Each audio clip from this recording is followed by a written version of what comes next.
I mean, he's got box office superstardom written all over him. A jawbreaker! A human highlight reel! Ball with no limit, yeah. Ball with no limit. Goodness! John Morant, ball in his hands. Oh, John Morant! Ball with no limit, yeah. Call 12. Might John Morant be on the move? Well, he started the season slowly. He dealt with some injuries, some instability with his role, but he started to turn it around over the last couple of months. And even with that, the landscape in Memphis, it has changed. They've pivoted in direction. They traded Jaren Jackson Jr. and seem to be shifting a little bit younger, maybe even towards a rebound.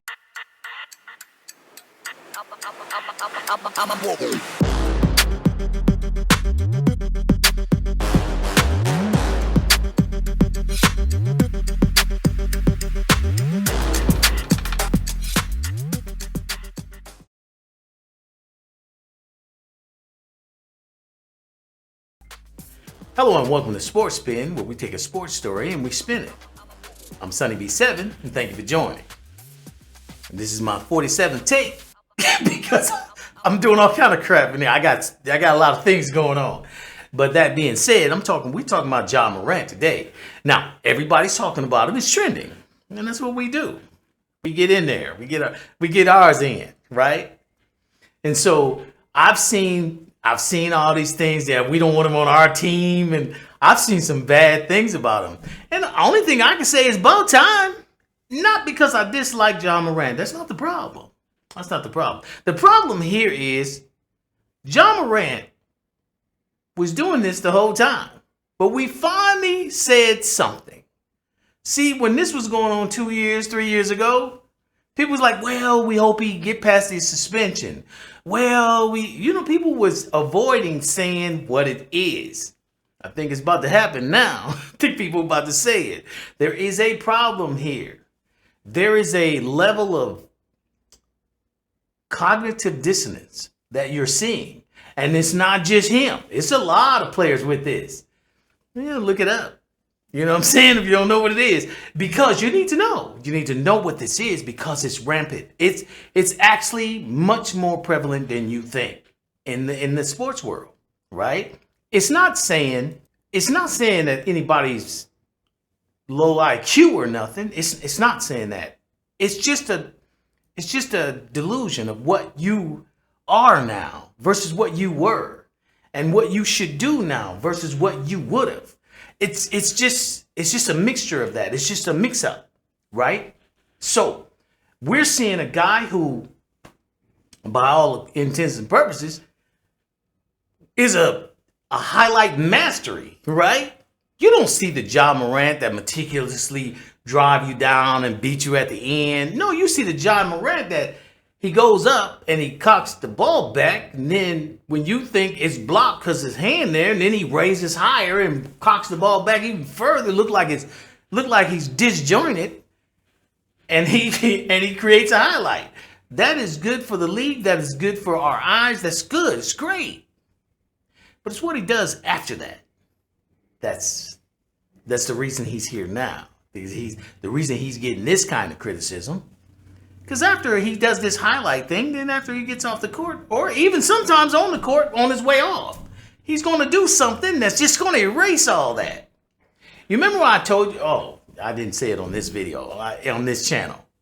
But there's a guy, he has a channel called Blue Dot in Texas. Old guy. Older people are funny as all get out. Because they have a short way of saying things that just reminds you of everything you've been through. But you just didn't think of it that way. But once he says it, you're like, oh yeah, I went through that. So let me tell you, Mr. Blue Dot in Texas, he said he was talking about political things, but this applies. He said, I don't give a damn how many attaboys you got in this lifetime. One all shit of erase all that. And I'm still having trouble saying it without laughing. Because we have all had that second part.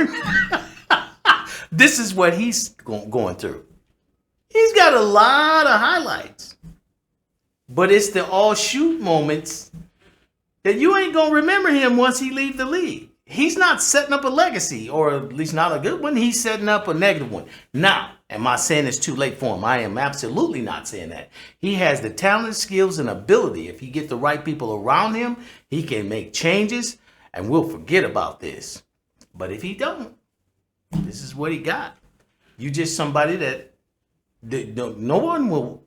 The younger generation that's supposed to be looking at your videos saying, oh, he was great, like they do Jordan, like they do Pippen or anybody else, they're not going to do that with you. You're just going to be somebody that played in the NBA. And I think you're much better than that. And I'm not talking to Ja Morant.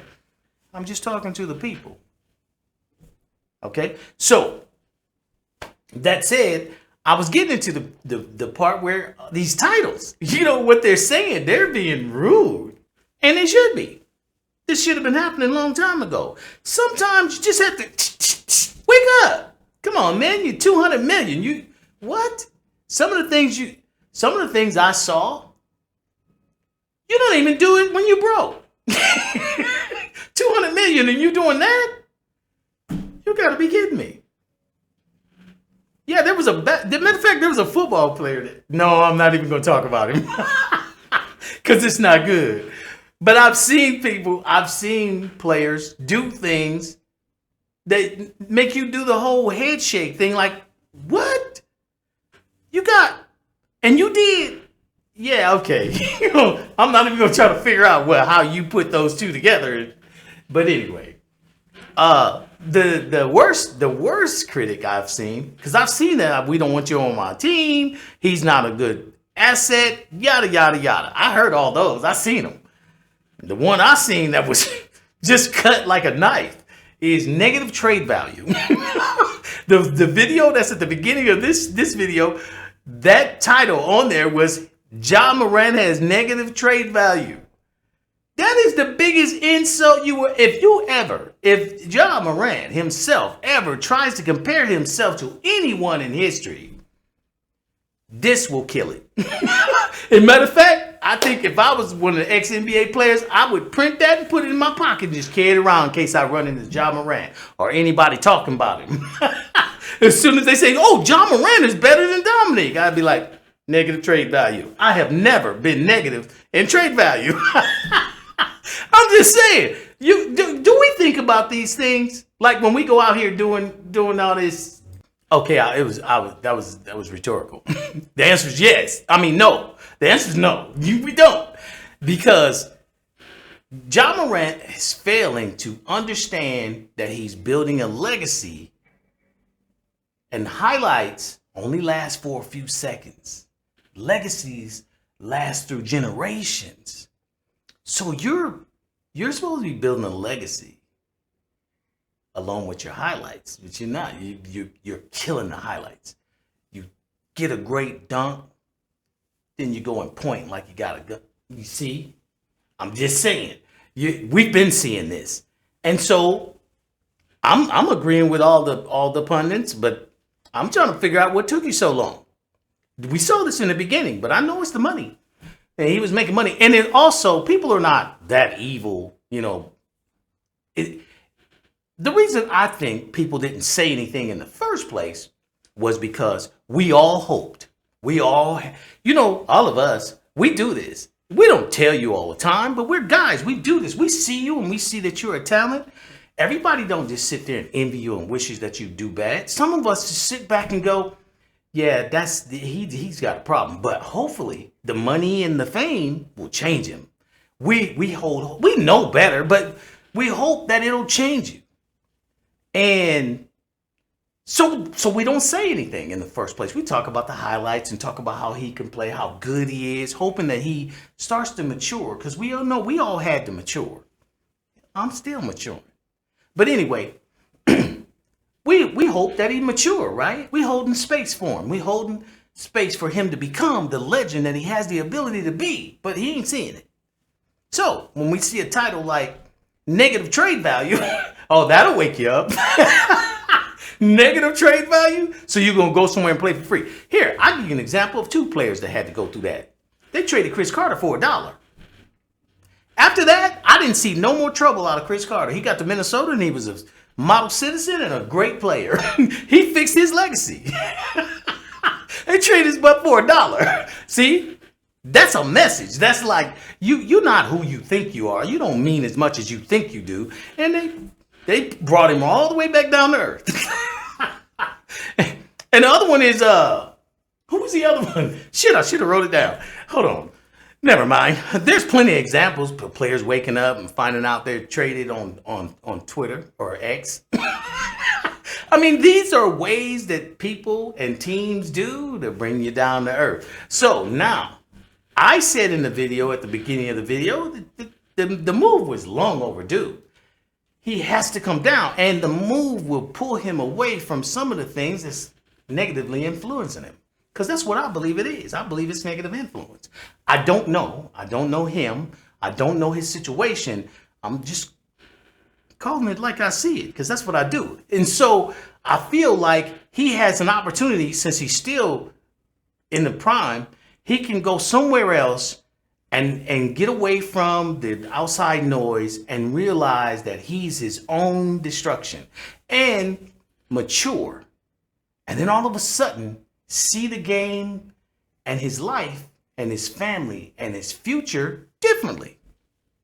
That happens, he'll start building his legacy. Now, he don't have much time, but that's what you hope.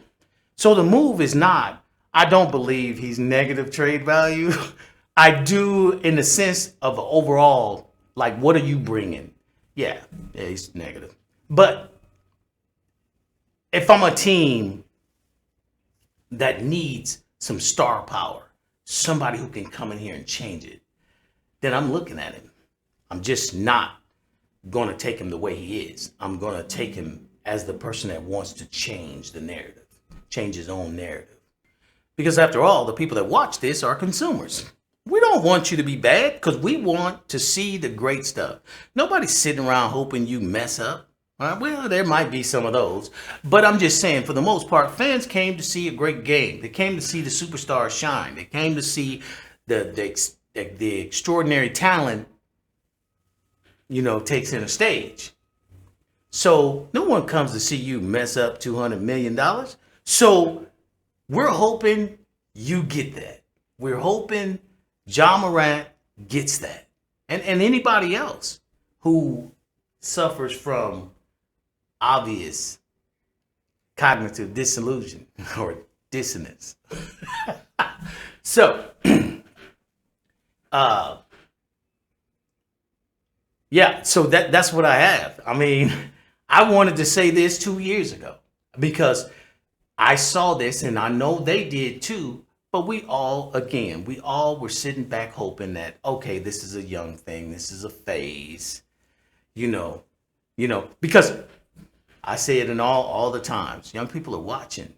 You're setting the stage for what he thinks is acceptable, for what he thinks is how you should carry yourself or conduct yourself going forward. You got the model players out there, the Currys, the LeBron James, the Michael Jordan. You got the players out there, but they can't be seen because they get old and they get distant. They're looking for the new one. The generations now they don't really care about what happened in 1999 or 79 or 2009. They're caring about what's happening in 2025, 23. You see? So now you have an opportunity to build a legacy that'll stand for your generation, for your time. So, hey, that's all I have for today. Thank you for watching. Hope you like, share, and subscribe. And just so you know, this sports story's been spun. Take care.